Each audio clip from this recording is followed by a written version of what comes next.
Tuhan dia Tuhan makanya beli pada sarapan itu. Saya mengamati ya Allah, karena geleng kepala ya Allah, ayah jelema di abad desa ayeuna.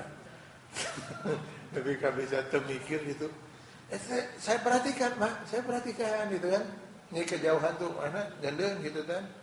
Bilang gitu kan, maka ya tadi nyanggakeun beli pada sarapan tuh beli jajan sarapan.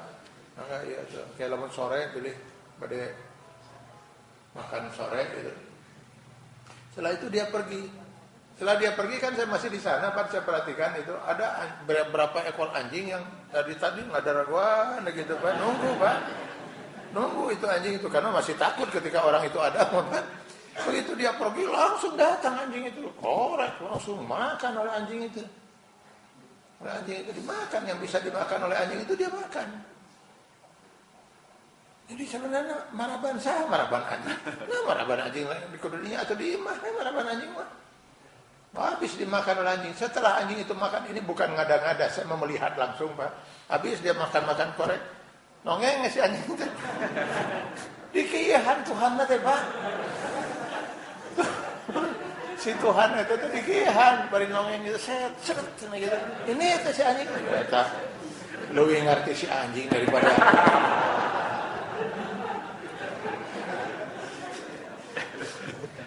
itu anjing itu lebih ngerti daripada orang itu. Ya pikir-pikir ya Allah, saya betul-betul geli lihatnya tuh ya. Jadi anjing saja sudah memberi pelajaran, kamu udah bodoh-bodoh tinggi. Nukiem bukannya harus disembah kihan, kurang itu dikihan. Korek dikihan, bari itu kan gaya anjing teh.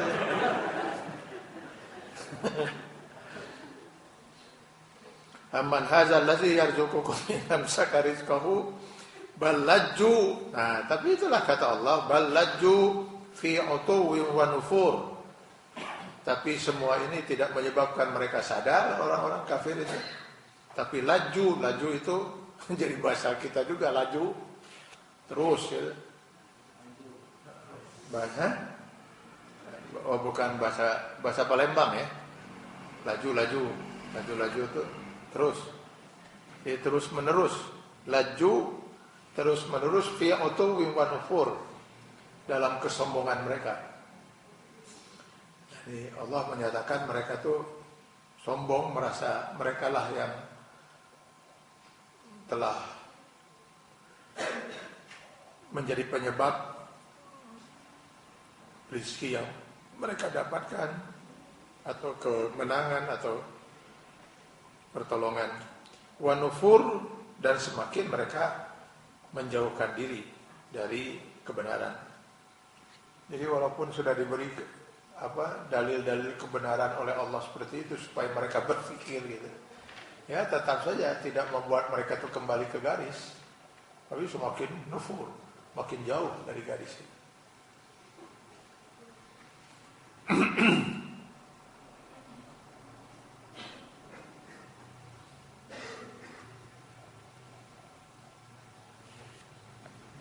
Di dalam ayat selanjutnya Allah kemudian menyatakan, afaman yamsi mukibban ala wajhihi ahda amman yamsi sawiyan ala siratin mustaqim. Ini Allah memberikan misal. Jadi dalam Al-Quran itu Allah sering memberikan misal.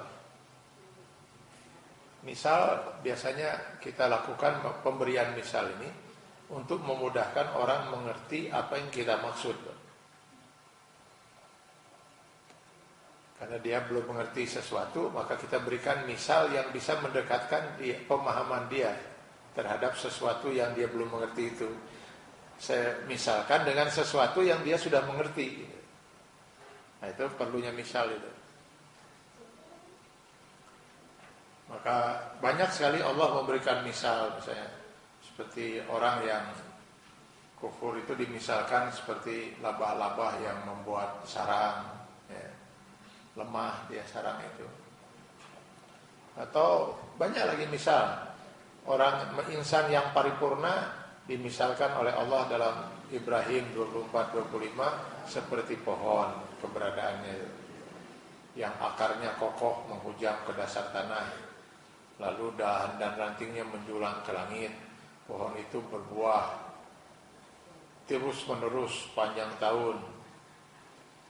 Nah itu ditamsilkan insan yang paripurna itu dia punya akidah yang sangat kokoh, baik hubungan hablum minallahnya dan bagus juga hubungan hablum minannasnya, sehingga keberadaan dia seperti pohon yang terus-menerus berbuah yang bisa dinikmati oleh masyarakat yang hidup di sekitar pohon itu.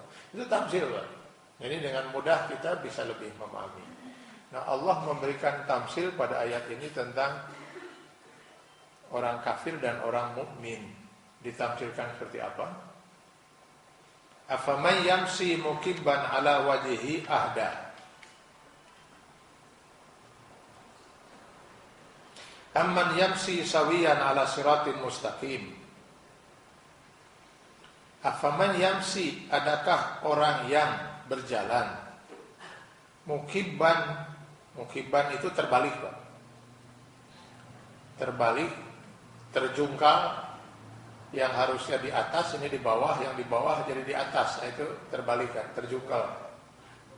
Jadi mukibban ala wajihi, berjalan dengan wajahnya itu di bawah. Gitu mungkin, Pak. Apa? Nah, tuh gitu teh. Ya, jungkir ya. Jungkir.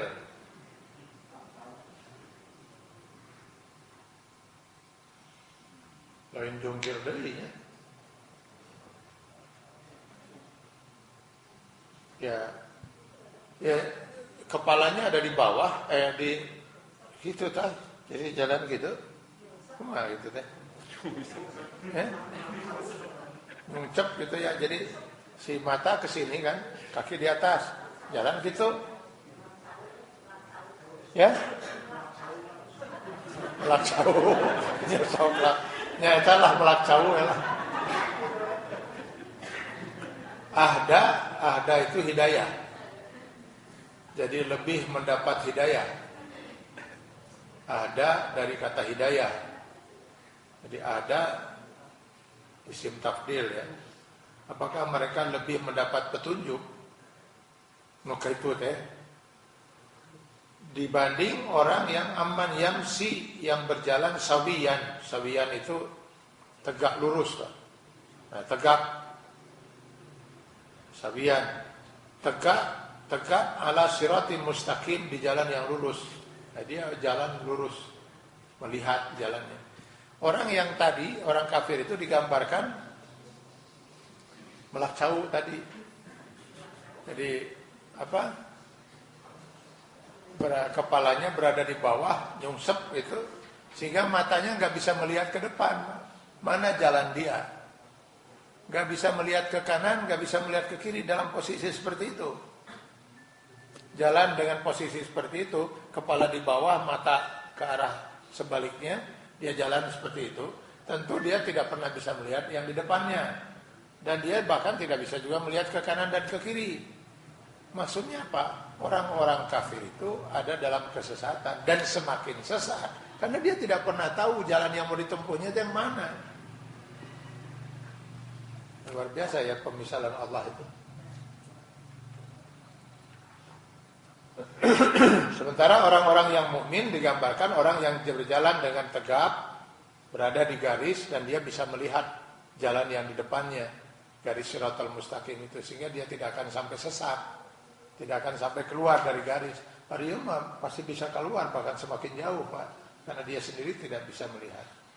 Jadi seperti itulah gambaran orang-orang yang kafir. Dia tidak tahu kemana dia harus pergi, apakah jalan yang ditempuh itu benar atau tidak, ya, yang pasti tidak benar, gitu. Nah, sehingga dia akan sesat dan semakin sesat. Nah, ya, orang-orang kafir yang sudah sesat seperti inilah yang kita sangat takut kalau kita nauzubillah termasuk ke dalamnya, sehingga kita diajarkan oleh Allah untuk memohon perlindungan pada Allah Subhanahu wa taala agar kita dijauhkan dari orang-orang yang sesat seperti itu, walad dolin, ya. Maka permohonan kita dalam surat Al-Fatihah itu ihdinas siratal mustaqim, Siratal ladzina an'amta alaihim, yaitu jalan yang Engkau telah berikan kenikmatan pada mereka. Siapa? Minan nabiyyin wasiddiqin wassuhada wassalihin. Para nabi, orang-orang yang benar dalam menjalani kehidupannya itu, kemudian para orang-orang yang mati syahid dan orang-orang soleh. Itu ghairil maghdubi alaihim waladdallin, bukan orang-orang yang kau murkai. Murkai kenapa Allah? Karena keluar dari jalan yang semestinya, yaitu waladdallin dan orang-orang yang sesat.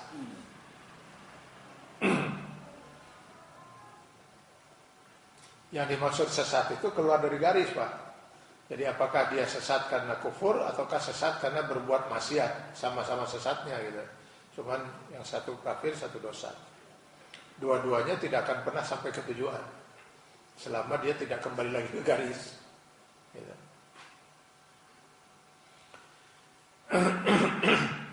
Maka orang-orang mukmin itu dia akan tetap lurus baik di dunia, sehingga dia menjalani kehidupan di jalan yang benar, di jalan ridha Allah yang bisa mengantarkan dia sampai kepada titik tujuan, yaitu mardatillah dalam siratal mustaqim itu. Begitu juga di akhirat, kesolehannya itulah yang akan membuat dia bisa menempuh sirat, jembatan yang bisa mengantarkan dia sampai ke dalam surga gitu. Jadi orang-orang mukmin itu dia tahu jalan itu dan tahu bagaimana menempuh jalan itu. Tapi dengan apa dia bisa menempuhnya? Di akhirat nanti dengan amalnya. Amal kesolehan dialah yang menyebabkan dia bisa menempuh sirat yang harus diseberangi oleh setiap orang sebelum dia masuk surga, atau tergelincir orang di sirat itu untuk masuk ke neraka jahanam selama-lamanya atau sementara di neraka itu. Afaman yamsi mukibban ala wajhihi, ini sebuah pertanyaan, kalimat istifham, Pak. Allah bertanya, apakah orang yang berjalan dengan terjungkal seperti itu sama atau lebih baik, lebih mendapat petunjuk daripada orang yang berjalan tegap di jalan yang diridhai Allah? Itu pertanyaan yang gak perlu dijawab, karena pertanyaan itu hanya pertanyaan untuk mengingatkan pada orang kafir gitu. Tentu di mata Allah dan di mata orang mukmin bukan sebuah pertanyaan yang harus dijawab, sudah pasti yang benar itu adalah ini hanya untuk mengingatkan orang-orang kafir bahwa mereka yang merasa benar dengan kekufurannya itu sebenarnya mereka adalah orang-orang yang sesat, seperti orang yang berjalan terjungkal seperti itu.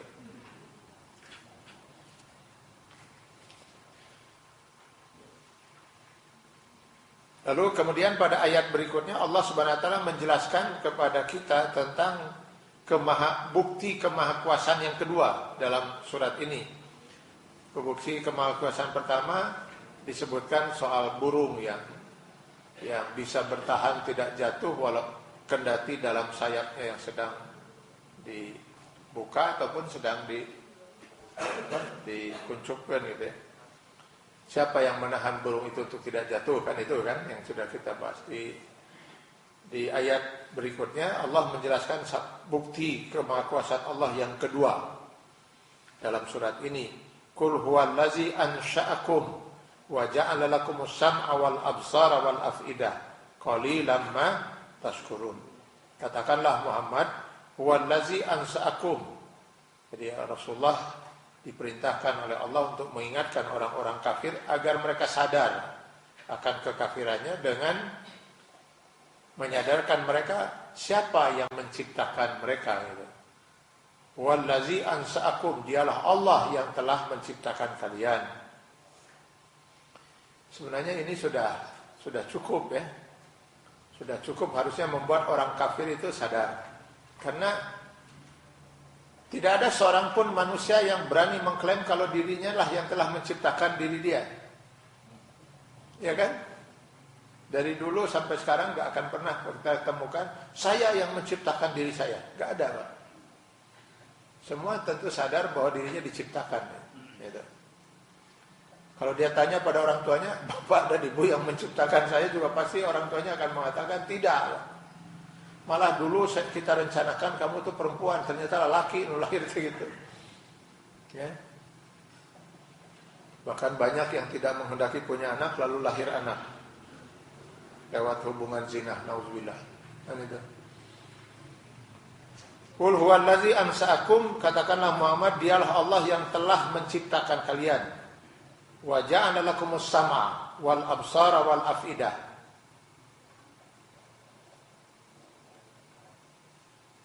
Lalu Allah jadikan untuk kalian pendengaran, penglihatan, hati dan akal pikiran.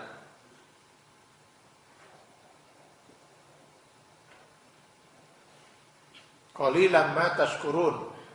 Namun sangat sedikit sekali orang yang mau bersyukur.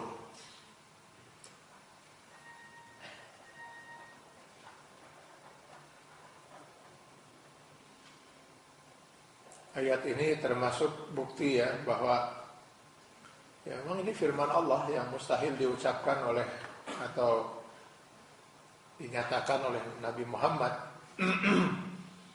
Karena ini ayat ini menyatakan bagaimana Allah menciptakan manusia seperti dalam ayat lainnya itu wallahu akhrajakum min butuni ummahatikum la ta'lamuna syai'a wa ja'ala lakumus sam'a wal absara wal afidah.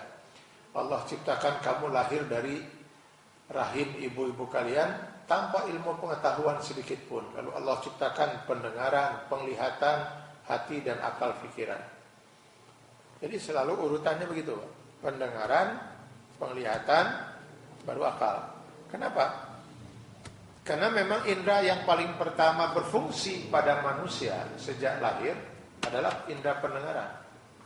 Baru penglihatan, baru akal. Akal itu berfungsinya kapan? Bahkan matangnya akal berpikir itu setelah akil balik. Maka pada dalam Islam misalnya belum ada hukum bagi seseorang kalau dia belum akil balik. Laki-laki biasanya antara 14-15 tahun, wanita biasanya lebih cepat, 11-12 tahun. Itu belum ada hukum sebelum akil balik itu. Karena dianggap akalnya itu belum matang untuk bisa dia mempunyai ketetapan ini benar, ini salah ya, dengan kemampuan akalnya itu. Jadi terakhir akal itu. Indra yang paling pertama berfungsi adalah pendengaran. Kalau seorang bayi lahir, lalu kita dengarkan sesuatu, suara, bunyi di dekat telinganya, apa gitu, itu dia akan terpengaruh, Pak. Tapi kalau kita gerakkan sesuatu di depan matanya, dia nggak akan pengaruh. Karena memang belum lihat. Mendengar sudah.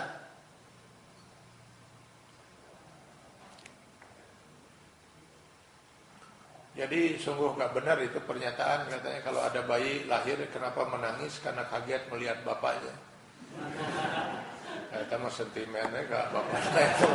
Mana pernah melihat nangis melihat bapaknya, ruas melihat bapaknya. Belum lihat dia, Pak. Baru 2 minggu setelah kelahiran, baru anak itu baru berfungsi matanya. 2 minggu. Itu pun masih, katanya masih kata dunia kedokteran gitu, yang saya nggak menguasai itu masih nggak geblek aja, Pak, belum kelihatan bentuk. Jadi, tapi sudah mulai melihat, cuman ya masih belum jelas. Nah, jadi pendengaran kalau pendengaran sudah, nah itu semakin memperkuat Ibnu Qayyim untuk menyatakan bahwa ya kenapa Rasulullah menganjurkan untuk mengumandangkan azan saat bayi baru lahir.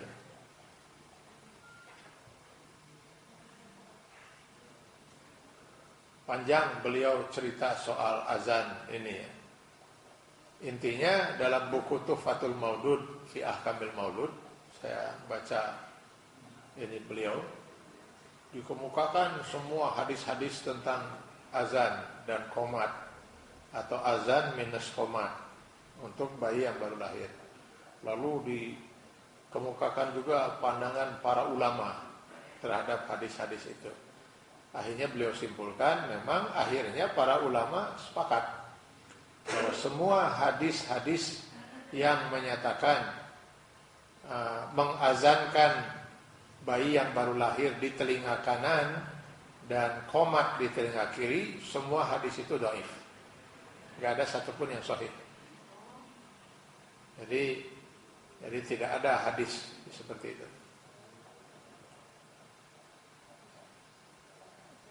Kalaulah ada hadis yang dianggap sahih oleh sebagian ulama, masih juga ada yang menganggap itu dhaif. Tapi sebagian ulama menyatakan itu sahih, menetapkan itu sahih. Itu azan tanpa qomat. Dan ini memang semakin masuk akal kita. Kenapa? Sebab kalau azan bisa saja kita mengajak orang untuk sholat. Kalau qomat itu kan sudah akan dilaksanakan sholat itu. Jadi masa bayi mau sholat pada waktu itu kan nggak mungkin. Jadi tidak bisa qad qamati sholat, berarti dia sudah harus siap melaksanakan sholat. Melaksanakan sholat di mana? Bayi. Maka sebagian ulama mengatakan pada saat qomat itu sudah dikumandangkan qad qamati sholat, bahkan mestinya kita sudah dalam posisi sudah berdiri.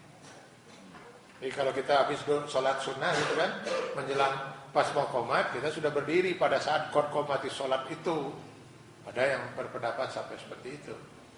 Ini bayi rekomare sholat. Lalu apa juga perlunya azan dan can-bisan sholat? Paling ngajak mah bisa saja dari sekarang. Ya, sama aja dengan sekarang Masjid Baitur Rahman mau memandangkan azan. Udah berapa tahun? Mungkin ada juga yang tuh sholat-sholat. Meren. Di sekitar masjid ini ayah nugas di adanan 15 tahun tuh sholat-sholat. Baru tahun ke-16 sholatnya teh. Setelah di adanan 15 tahun, di adanan begitu berat. Ajar mana itu ngelingan. Malah yang di adanan lagi sayup-sayup. Kadah mainnya kersare kaganggu eta Budiono. Kaganggu mana teh keur subuh. Dengan asare, yuk ada tarik-tarik teuing we ka hudangkeun. Maka dia menyarankan ke majelis Dewan Masjid Indonesia, cobalah diatur agar masjid-masjid itu adanya sayup-sayup. Biar saya enggak terganggu gitu kersare. Enggak begitu tibra ngeunah gitu. Terus si Budiono. Tentu ini.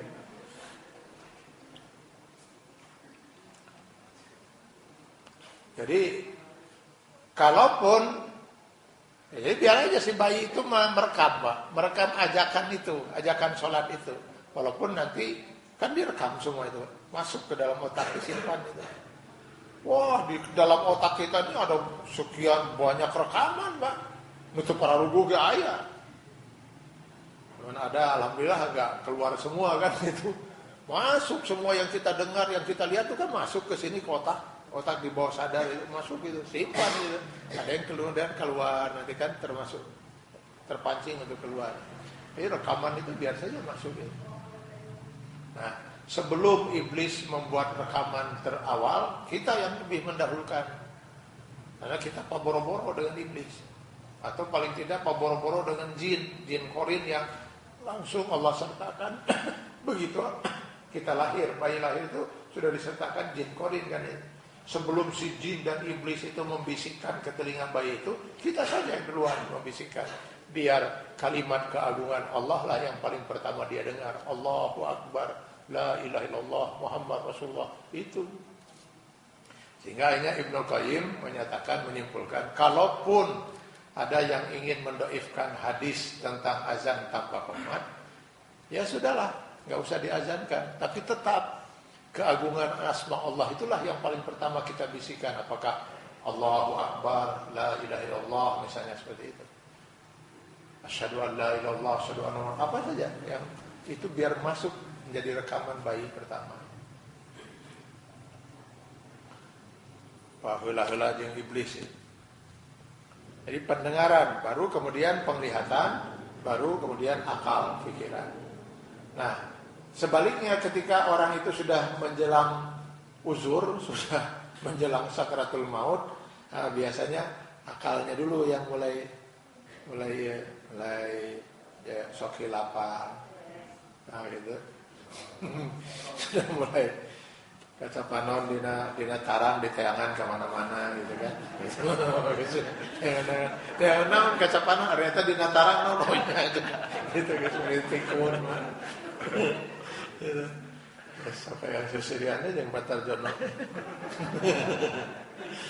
Nah, penglihatan, mulai ke penglihatan biasanya guys miti mau ke tebol gitu tas macage. Gitu kita plus sakitu.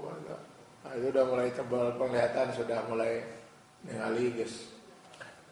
Double gitu kan. Baru biasanya pendengaran terakhir sudah mulai gimana? Gitu kan gitu.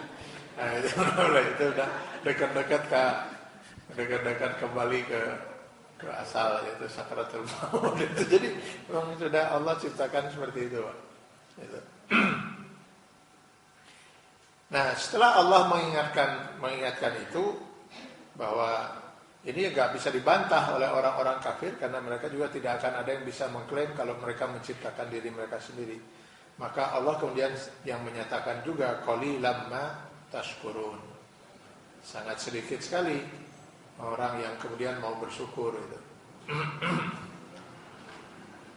Qalilam ma tashkurun, sangat sedikit yang kemudian mau bersyukur. Apa kaitannya ini? Jadi dari sini kita bisa memahami hakikat syukur yang dikehendaki oleh Allah. Bahwa hakikat syukur itu bukan sekedar hanya cukup dengan lidah kita mengatakan alhamdulillah gitu. Atau tasyakuran itu dah. Kalau orang itu lagi tasyakuran, kenal tuh, naon dia masak tenda tasyakuran. Tasyakuran naon? Oh dia lulus, oh dia ini, anaknya mau itu ulang tahun, naon tasyakuran dan sebagainya. Jadi orang memahami tasyakur sudah sangat salah. Karena tasyakur itu dikaitkan dengan ini. Artinya ketika seseorang memanfaatkan mata, memanfaatkan pendengaran dan akalnya di jalan Allah, nah itu tasyakur. Sehingga tasyakur itu bersyukur kepada Allah itu pekerjaan setiap detik, Pak. Bagaimana mata saya setiap detik untuk hanya melihat yang Allah ridhoi, saya melihatnya. Bagaimana setiap detik telinga saya hanya mendengar yang Allah ridho, telinga saya mendengarnya.